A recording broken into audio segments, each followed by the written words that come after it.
Welcome, everyone. It's the Crypto Lark. Super excited to have a chance to talk today to Shaun from DIGIX. Shaun, how's it going? Good stuff. Thanks, Lark, for having me. For sure. It's excited to have you on. Now, for anybody who doesn't know, we're going to be talking about what DIGIX is. I mean, they've got a gold-backed crypto token. They were actually the first Ethereum ICO. So I know some of you guys out there may not be familiar with who DIGIX are, but they've been around for a while. They're an OG in the crypto space. So I think let's just start off with a quick disclosure as well before we actually jump into this. Guys, this is not a sponsored interview. I'm really interested in the idea of gold and gold-backed tokens and all those fun kind of stuff. So I'm really happy that Shaun was able to take some time out to come and sit down and talk to me. And if you do want some more information about DIGIX, I'll leave some links down below in the description where you guys can find some more information about what they are doing. But Shaun, let's start off with the elevator pitch. For anybody who's not familiar with you guys yet, what are you doing? Sure. Yeah, thanks so much for having me. I've been trying to get onto your show for quite a while, so it's good that you reach out and quite exciting to be here. So Digit itself, we are a platform like Ethereum itself that issues a asset that's tokenized by physical gold. So in short, we have a token called DGX that represents 1 gram of gold, and all these gold itself are held physically in the vaults here in Singapore as well as in Canada. So in essence, it's actually a 1 gram gold-backed token on Ethereum.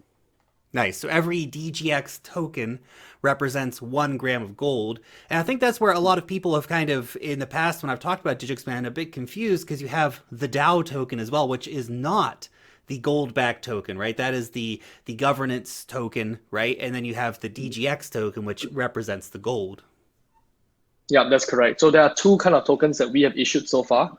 The very first token that most of you guys might have seen before, it's called DGD, which stands for DIGIX DAO token itself. And Luck, you're right that it's a governance token. This token was issued back in March of 2016 when we did the very first crowd sale on Ethereum back then. So we raised about approximately 465,000 Ethers back then and promised to deliver a governance platform that will help to drive all the proposals that will support the go back token ecosystem. Now, it's a mumbo jumbo of words here. Essentially, what the DGD itself do is to allow you to vote on any proposal that will help to create a demand for gold tokens in the space. The second kind of token that we have is the gold token called DGX. So there's DGD, the governance token, and DGX, the go back token. Now, I want to dig into a little more on the topic of gold specifically, because 2019's been a pretty big year for gold price-wise. So as someone who's in the gold business, why are investors taking a renewed interest in gold at this time? Right, so gold itself has been on an uptrend since the start of this year. It started somewhere between 1280 USD per troy ounce. Right now it's trading close to about 1470. Over the year, it has moved almost about 15 to 17% in terms of price movement. That's not exactly a very stable class of asset when it comes to price-wise. But I would say that this year, gold itself has a lot of interest, mainly due to all the different economic news that we've been seeing. China-US trade talks, Brexit, and all these kind of different political climates are happening around the world. Due to all these kind of drivers, gold itself traditionally moves in a more risky environment. Whenever there are sell-offs in the equity space, people tend to buy gold as a hedge against their own wealth. So with all this kind of like different news that's coming out around the world, gold prices and interest has definitely been increasing, not just only in the Asian economies, but elsewhere globally as well. Mm-hmm. Yeah, I mean, those geopolitical factors, obviously, in times of economic uncertainty, people go looking for assets that they perceive to be more stable, and that brings people to gold, right?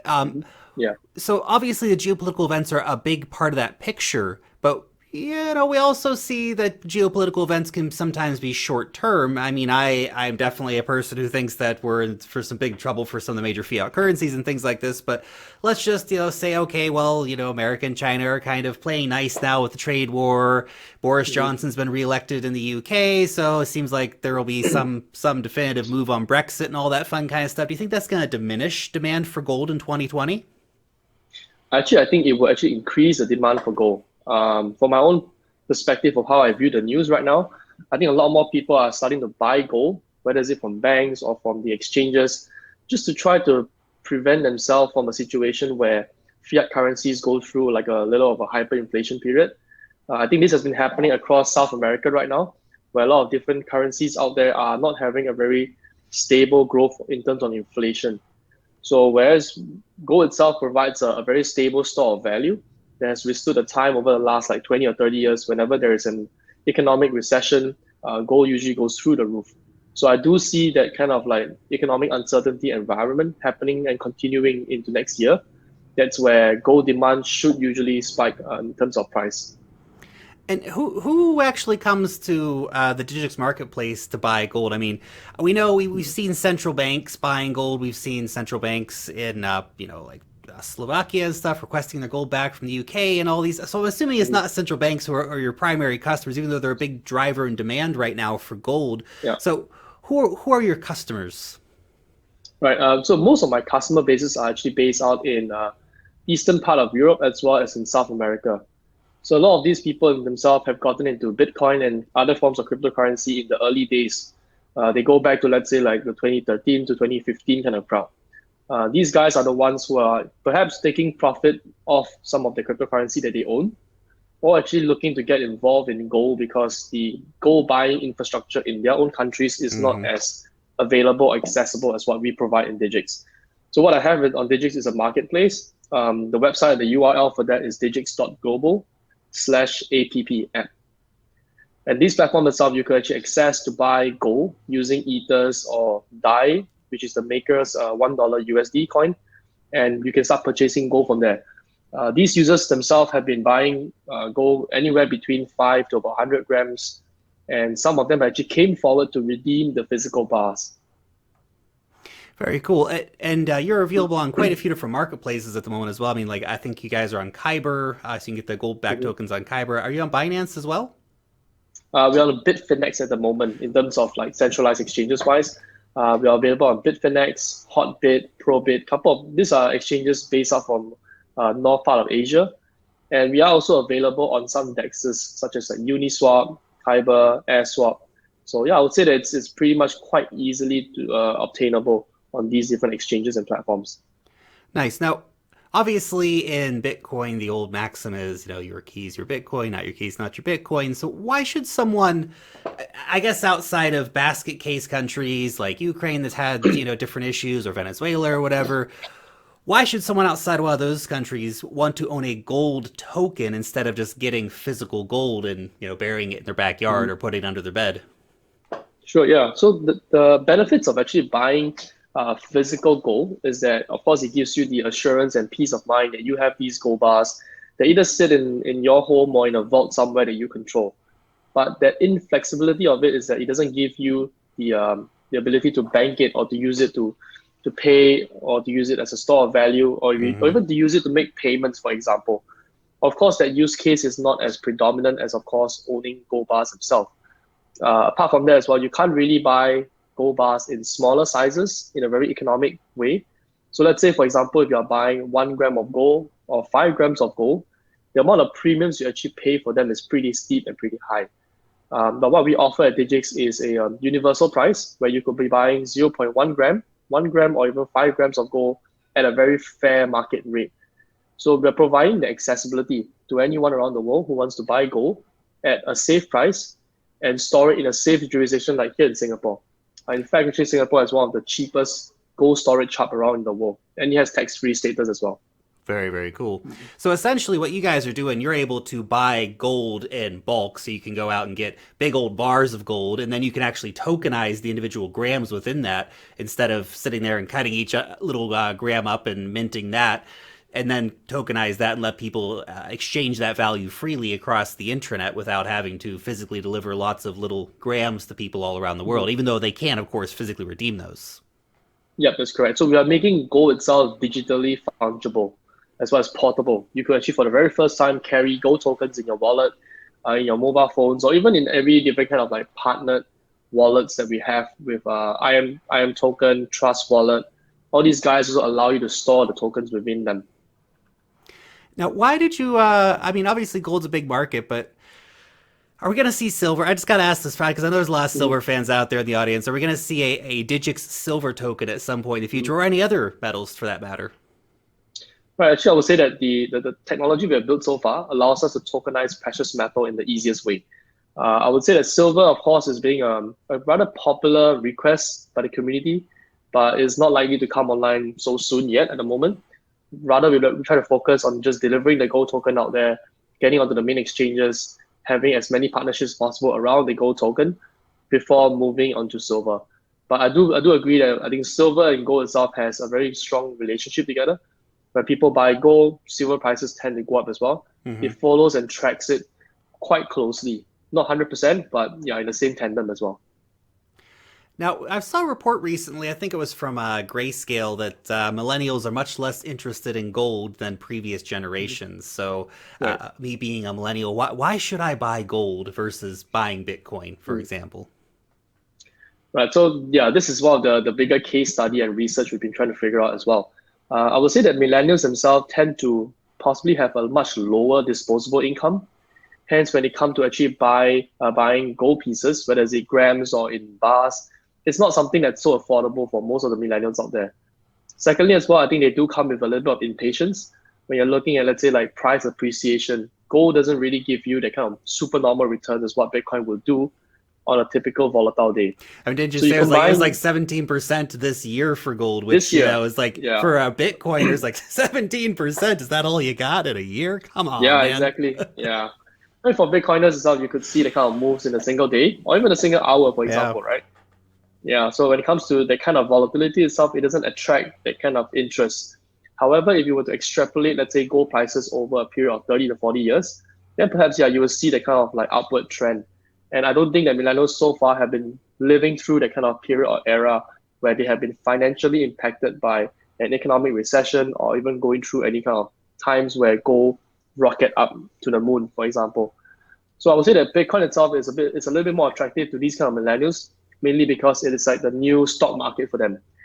Through Bitcoin, they get access to different kind of cryptocurrencies out there, be it in the ICO days or getting involved with other kind of older coins like Ethereum, Litecoin, or Stellar, for example. Hmm. So yeah, it's a combination of disposable income as well as impatience that perhaps are actually driving them towards Bitcoin more so than gold at the moment. Yeah, I can certainly understand the excitement personally. I don't hold any gold at the moment, but I've certainly been interested in gold for a long time and considering getting some in the future, without a doubt. I think that it really becomes a question of wealth preservation when we start talking Mhm. about gold, right? And you can also have that conversation around Bitcoin, but gold's got a multi millennia history of being a Mhm. wealth preserving asset, and I think that Mhm. history is hard to ignore. We at this point in time, we are not pulling asteroids out of space that are loaded with gold, and until that happens, we have a relatively stable and steady supply of gold, and it's quite a predictable asset. Mm, exactly. Yeah. Now, one thing I've always thought about gold tokens is how do we get more, I guess, market pairs? How do we get more liquidity for gold Mhm. backed tokens overall? So right now, most of the gold tokens in the space, whether it's being issued by DIGIX or other companies, are mostly traded against Bitcoin or USD-backed tokens. For example, like USDT, USDC, or even Paxos, for example. Liquidity in this space for gold tokens is not as big as the dollar coins. So right now, if you look across the dollar tokens like USDC and USDT, the entire market cap for them stands at about close to $6 billion. You can readily exchange them on exchanges like Binance or even Bitfinex, for example. On the other hand, you have gold token market cap of close to about, let's say, $10 million in total. So to create liquidity on both sides, like someone to buy and sell, it's not you're not looking at a $6 billion market. You're looking at a $10 million market. And gold itself has traditionally, like what you say, it's a preservation of value. So most people are buying and holding them, not so much actively trading them. Hmm. I would say that the only reason for actual liquidity to come on board would be when there's an actual popular use case. For example, using it to pay for a cup of coffee at a cafe or using it to pay for something, for goods and services. Until we see that kind of behavior, I would say that the environment for having ample liquidity will not be readily available at the moment right now. Hmm. Now, next few questions here are actually from you subscribers and people from the community. So thank you to the next three people because you guys put up some great questions. So we're gonna start off with one from Coin Pilots. So Mhm. how do you see the DIGIX token compete with gold-backed, ETFs and things like this, or decentralized derivatives? Right. So if you compare what we have in DIGIX to what a central bank would issue, or a traditional ETF, or rather other kind of derivatives, is that DIGIX itself is a physically backed token. So when it comes to the kind of systemic risk, it's almost zero.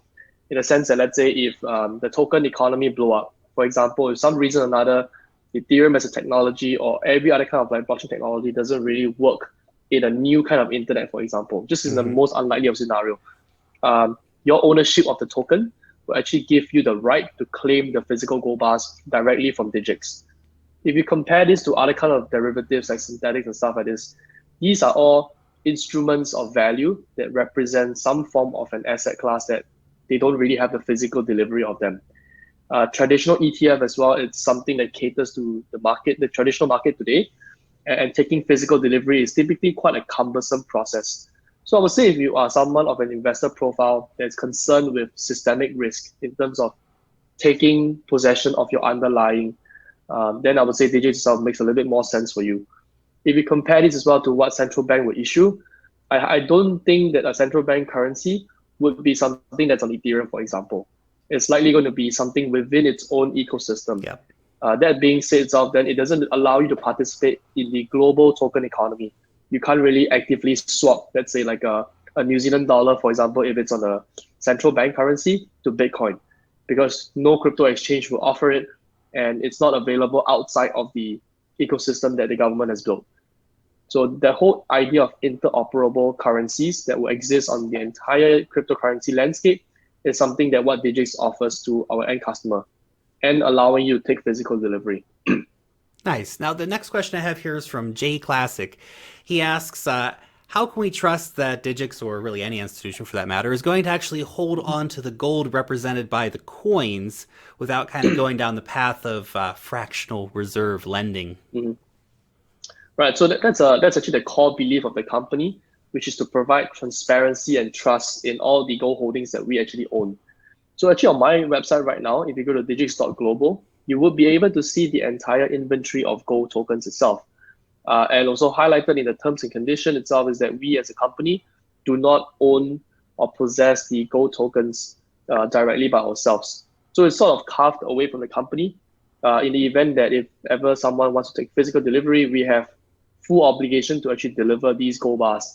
And it's sort of like a corporate structure that we created to try to safeguard the investors' interests. So anyone who buys gold tokens from us have that peace of mind that the gold bars themselves that they possibly own, I mean, they potentially own behind the tokens, actually belong to them. That's the structure of how we made things out here. Nice.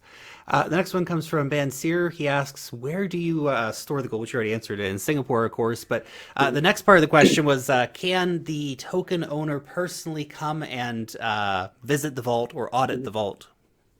Yeah, of course, certainly. In fact, we actually have 7 redemption orders in the last year and a half, which means that actually 7 different people came forward to the vaults to have a look at the gold bars that they have and take delivery of them. In the event that if you would like to come to schedule a visit and stuff like that, this can all be arranged, provided, of course, you do have some gold tokens to represent some form of a real interest. But yeah, I think we're definitely open for someone to come forward here in Singapore to actually view the vaults, or even conduct its own audit for the different gold bars that we have in the inventory. Nice. I'm totally coming to visit you next time I come to Singapore. Seriously, yeah, that'd be fun. I'd love to come and see a gold vault. That'd be pretty cool. So I have to give myself a few DIGIX tokens and come over and find where they are. Where's my DIGIX token? Where's my gold? That'd be fun. Yeah, you should. Yeah, it would be fun. Of course. Now, and final question here for you. I guess it comes down to a bit about redemption. So there's a few different things that I'm interested in redemption, because obviously people lose their private keys, right? That's a problem. So how do you deal with, I guess, lost keys to the tokens? Right. You're just going to have a bunch of gold that you're going to have to keep an eye on forever, but people will never be able to redeem because they lost their tokens. And how easy is it for someone to redeem the gold? And is it geo-restricted if somebody wants to redeem the gold? Right, so fingers crossed, no one has came forward and say like, hey, I've lost my private keys and I own a bunch of tokens today. So far, there's no one. Of course, this whole blockchain economy or technology itself requires every individual to have that sense of responsibility and education around using these keys, which is something that we are improving to work on the UI and to change things around from next year onwards. So come next year, you will be able to see a much easier and refreshed interface of DIGIX, where you will be able to sort of trust the process that you can actually keep your own keys properly and you don't really need to go through the hassle of losing them or using the keys whenever you need to. So that part of the business is being sorted out from next year onwards. And the other part that you were asking about is regarding how can actually someone redeem the process of gold. It's probably a few clicks of a button. You will be able to select from the whole list of gold bars that we have, the actual bar that you want. Redemption fees are currently priced at 1% of the cost, which means that to redeem a 100-gram bar, you need 101 gram of token just to redeem it. So that process is fairly simple. Lastly, regarding countries itself, we don't have a restriction on citizenship at the moment, except for citizens from Japan and the USA. Apart from these two countries itself, you can come forward here in Singapore to physically take delivery of your bar. We are working on a global logistics sort of like deal where we will enable someone to take delivery of gold bars around the world at a cost of just transfer and transportation. Nice. But anybody anywhere can obviously access tokens because they live on the Ethereum blockchain. But in terms of physical redemption, there are a couple restrictions that are, I guess, being worked on at the moment. So very cool. Very cool. Shaun, I think we're going to wrap it up there. That was a very interesting chat. So thank you for sitting down and kind of telling everyone a little bit about what DIGIX is and giving us a few insights on how it all works. So thank you so much. Sure. Thank you so much, Lark. Thank you. Thank you.